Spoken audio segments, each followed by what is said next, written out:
Hello, New Hampshire. It is so great. It is so great to be here with so many friends, old and new. Thank you. Thank you so much. I have to say it is such a great privilege to be here with Senator Sanders. Being here with him in New Hampshire, I can't help but reflect how much more enjoyable this election is going to be now that we are on the same side. Because you know what? We are stronger together. And I want to give a special thanks to someone who has been with Senator Sanders every step of the way, not just throughout this campaign, but over the years, his wonderful wife, Jane Sanders.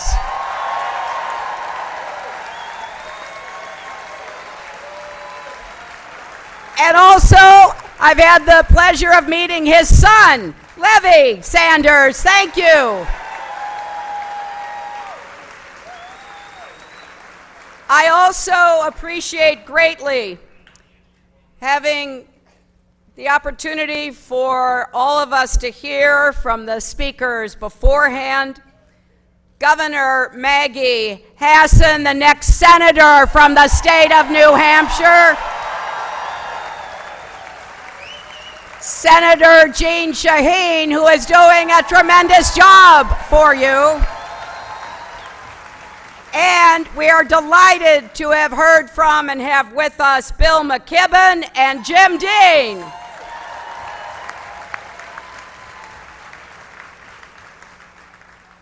Over these last few weeks, Bernie and I have worked together on plans to put college within reach for more people and to ensure that everyone in America has access to quality, affordable health care.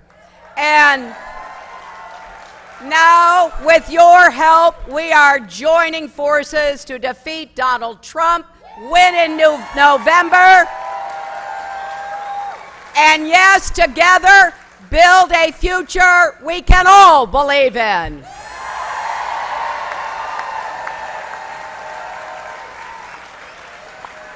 Just as Bernie said, over the years, I've gotten to know him as a colleague and a friend.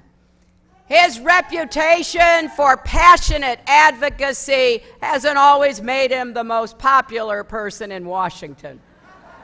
But you know what? That's generally a sign you're doing something right.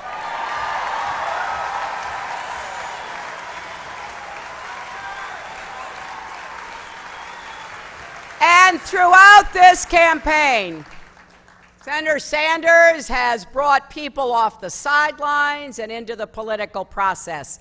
He has energized and inspired a generation of young people who care deeply about our country and are building a movement that is bigger than one candidate or one campaign.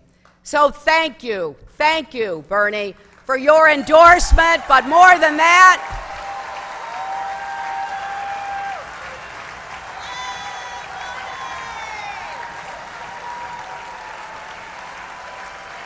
thank you for your lifetime of fighting injustice. I am proud to be fighting alongside you because, my friends, this is a time for all of us to stand together. These have been difficult days for America.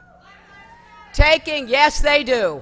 And taking on the systemic racism that plagues our country and rebuilding the frayed bonds of trust and respect between law enforcement and the communities they serve will require contributions from all of us.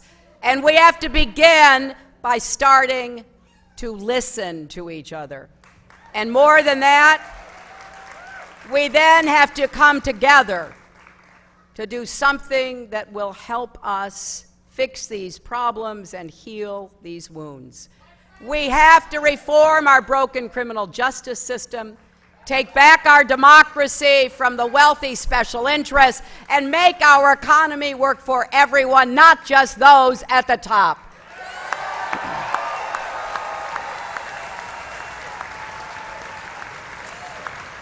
And you know what?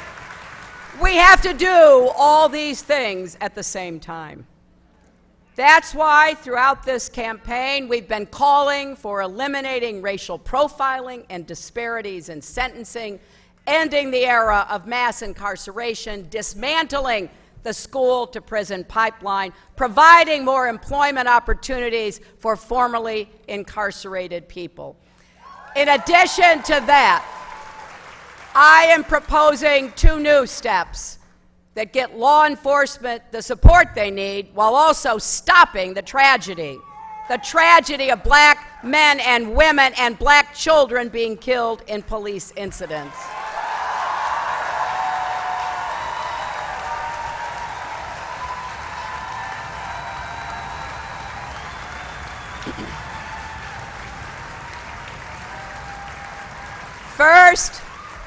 First, let's bring law enforcement and the communities they swear to protect and serve together to develop national guidelines on the use of force by police officers.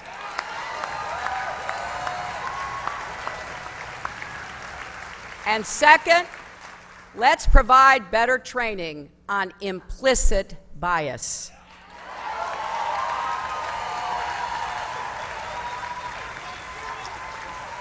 That remains a problem even in our best police departments, but it also remains a problem across society. And I'm asking for all of us to really search our hearts and minds to make sure we don't have those implicit biases. Let's learn from police departments like Dallas that had made strong progress and apply their lessons nationwide. Because everyone in every community benefits when there is respect for the law and when everyone is respected by the law.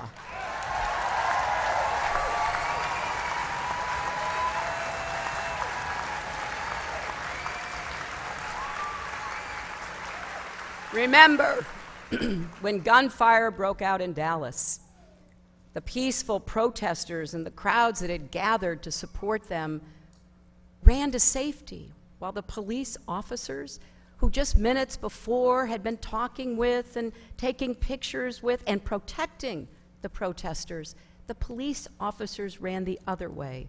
They ran into the gunfire.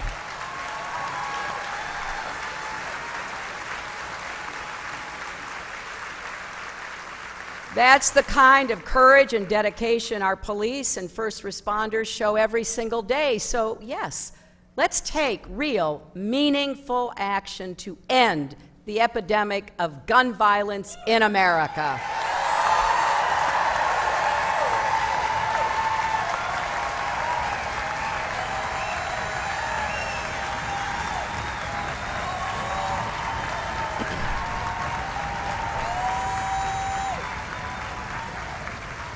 From Sandy Hook to Orlando to Dallas and so many other places, these tragedies tear at our soul.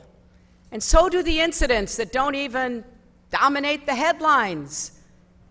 Just this past Sunday, a young man, Seth Rich, who worked for the Democratic National Committee to expand voting rights, was shot and killed in his neighborhood in Washington. He was just 27 years old. Surely we can agree that weapons of war have no place on the streets of America.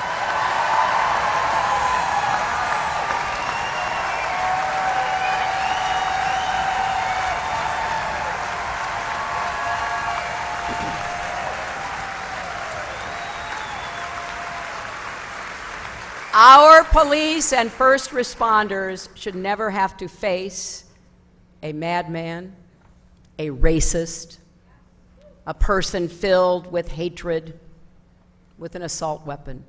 We owe it to every officer who puts his or her life on the line to protect us. So let's protect them. And we can't stop there. This is part of a broader challenge across our country. Inequality is too high, wages are too low, and it is just too hard to get ahead for too many Americans.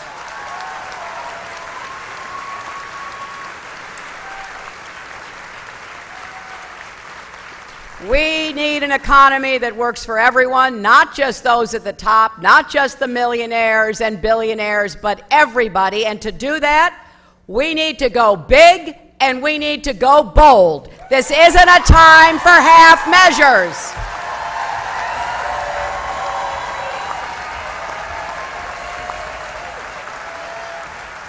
So we are setting 5 ambitious goals. For starters, in my first 100 days as president, we will make the biggest investment in new, good-paying jobs since World War II.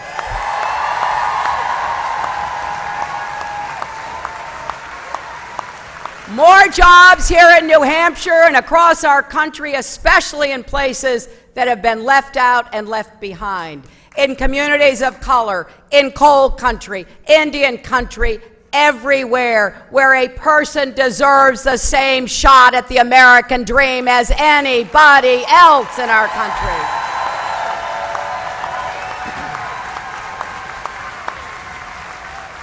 And when I say good-paying jobs, I mean it. As Bernie said, Donald Trump thinks wages are too high. He actually stood on a debate stage and said so. He does want to get rid of the federal minimum wage altogether.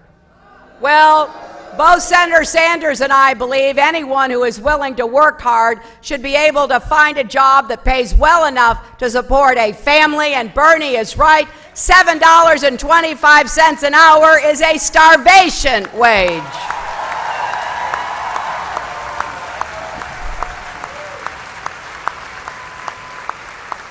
So, sorry, Donald, if you're watching.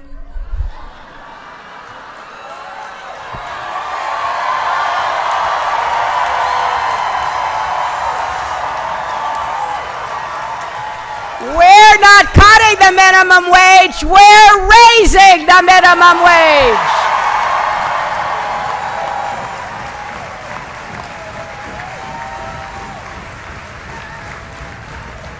And we're going to create millions of good jobs by making America the clean energy superpower of the 21st century.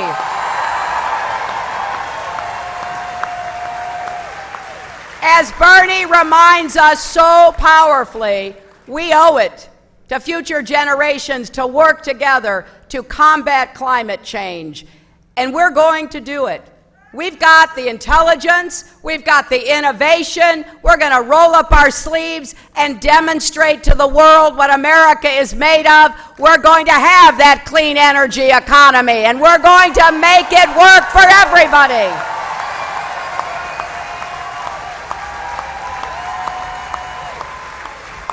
And make no mistake, we will defend American jobs and American workers by saying no to the assaults on the right to organize and bargain collectively.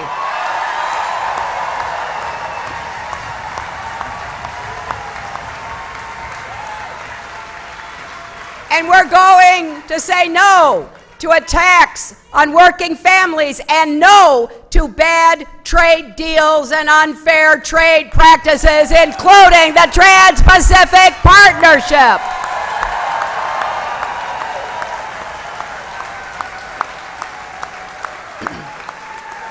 Second, we're going to make college debt-free for all and help millions of people struggling with existing student debt save thousands of dollars. Here in New Hampshire, you know, students are carrying one of the highest debt loads in the country. I've heard from young people who can't start a business, move out of their parents' home, or even get married because of all the student debt holding them back. So with your help, we're going to make it so future students won't have to borrow a dime to attend public colleges or universities.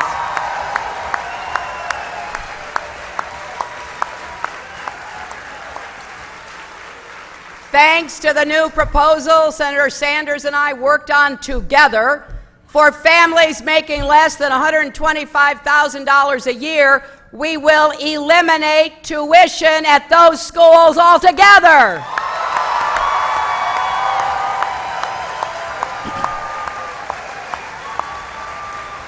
And we will do more to help students cover all the costs of getting an education, including books, supplies, and living expenses. Because in the words of a student I met here in New Hampshire, paying for college shouldn't be the hardest thing about going to college. Third, we're going to rewrite the rules and crack down on companies that ship jobs and profits overseas. Let's reward the companies that share profits with their employees instead.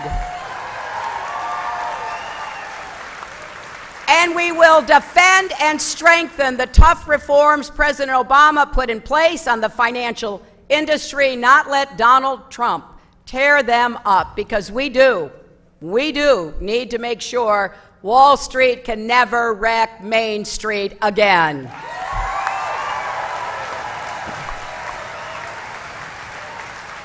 Number 4, we're going to make sure Wall Street corporations and the super rich pay their fair share of taxes. When people say the game is rigged, the best evidence is our tax code. It is riddled with scams, loopholes, and special breaks. It is wrong that some millionaires do pay a lower tax rate than their secretaries, and we're going to stop it. Now compare what Senator Sanders and I intend to do with Donald Trump's plan. His tax plan would make our current system even worse. Independent analysts say he would add $30 trillion to the national debt in order to give a massive gift to the wealthiest Americans, Wall Street money managers, and our largest corporations. But after all, what else should we expect from someone who calls himself the king of debt? Now, we've been pointing out the problems with his tax plan for months, and I think Donald is starting to feel the pressure. In fact, even as we speak, he's apparently bringing in the biggest names in trickle-down, supply-side economics to help him figure out what to do. Now, these are the same advisors who brought us 30 years of a disastrous Republican philosophy that gave the huge breaks to those at the top. Now, you don't have to be a psychic to know what's going to happen next. They're going to come back with another plan with maybe some bells and whistles, Bernie, that tries to disguise the fact that they still are slashing taxes for the wealthy, large corporations, and Donald Trump himself. And they'll try to use voodoo economics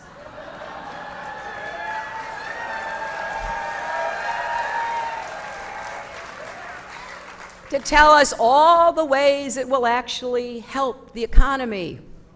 But they're not fooling anybody, at least I hope they're not. Just like his current plan, which he calls inspiring, tremendous, and amazing. You know, he uses a lot of adjectives to avoid telling you any specifics.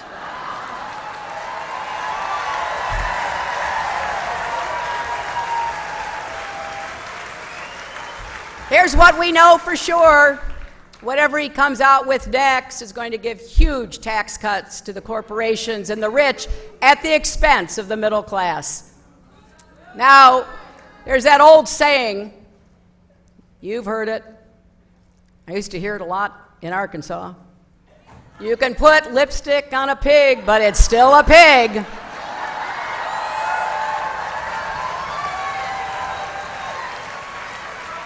And I got to tell you, the first time that the Republicans pulled the voodoo economics, you know, they fooled us. Shame on them. But if they come back with the same argument and people fall for it, shame on us. But I will promise you this, Senator Sanders and I will spare no effort to make sure the people of America know that once again, Trump and his cronies are trying to pull the wool over our eyes and come back with the same failed policies that hurt us before. We're not going to let them get away with it again.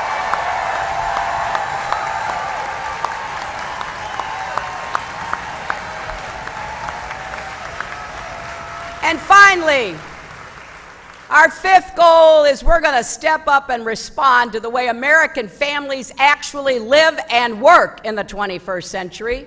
Our families and our workplaces have changed, so isn't it time for our policies to change too? Let's expand Social Security to match today's realities, not cut or privatize it.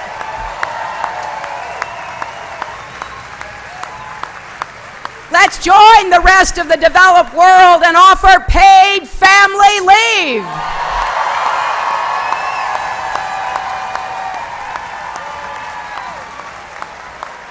And finally, let's guarantee equal pay for women once and for all.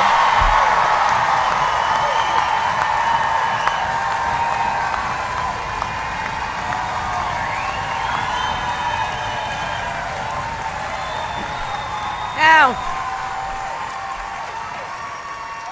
I can just envision the tweets Donald is putting together. And you know, Donald Trump can accuse me of playing the woman card all he wants.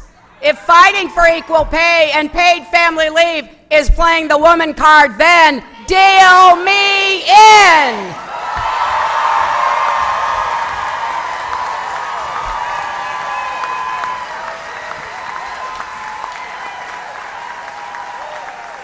And I'll tell you, these aren't just my fights. These are Bernie's fights.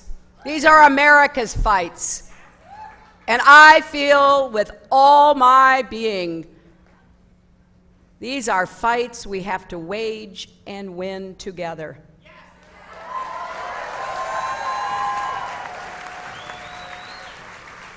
As Bernie and his supporters have argued so eloquently, we won't get anywhere unless we overhaul our campaign finance system. It is past time to end the stranglehold of wealthy special interests in Washington and get back to government of the people, by the people, and for the people. That's why, as president, from my very first days, I will make campaign finance reform a top priority. We will do everything we can to overturn Citizens United. And we will require everybody, Democrats, Republicans, independents, whoever, to disclose all of their donors. And while we're at it, we are going to create a small donor matching system to make it easy for more Americans to be elected at every level of government.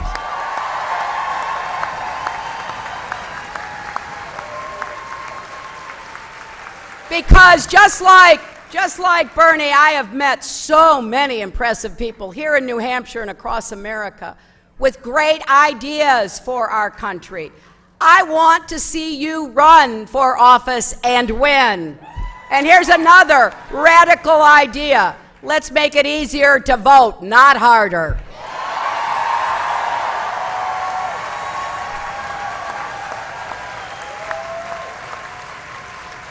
Let's fight back against attacks on voting rights across the country, attacks that disproportionately affect low-income voters, people of color, students, the elderly, and women. That means we need to restore the Voting Rights Act and then keep going. All Americans should be automatically registered to vote on their 18th birthday.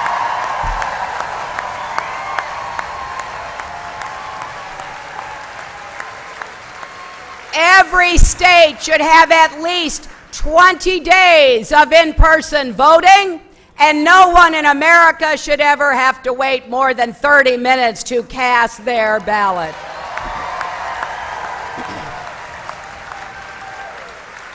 So Senator Sanders and I will be working to get unaccountable money out of politics and the voices of everyday Americans back in, because as Bernie has said, this isn't a progressive issue. It's not a conservative issue. It's an American issue. And let me close with this. To everyone here and everyone across the country who poured your heart and soul into Senator Sanders' campaign, thank you. Thank you.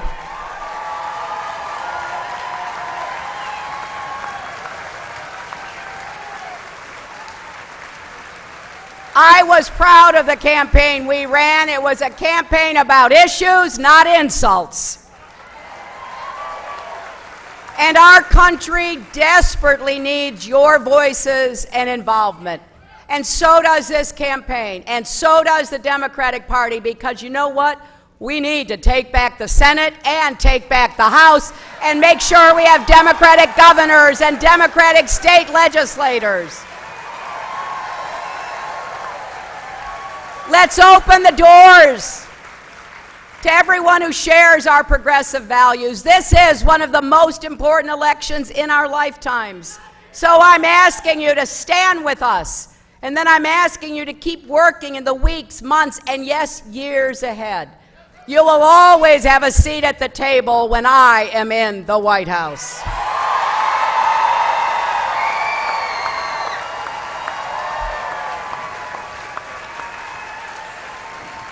As Bernie will tell you, talk is cheap. We need to keep fighting to make sure everything we've stood for is real in the lives of people across America. This amazing country of ours is worthy of our best efforts. This election, let's send a clear message. In America, we don't tear each other down, we lift each other up. We build bridges, not walls. We put common interest ahead of self-interest. We stand together because we're stronger together.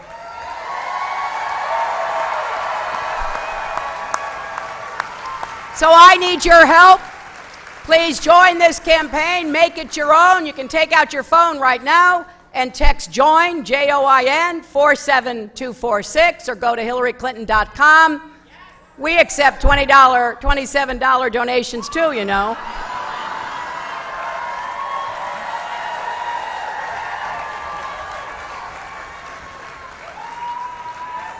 I can't tell you how grateful I am to be standing here with Senator Sanders, because I think both of us realize that each of our campaigns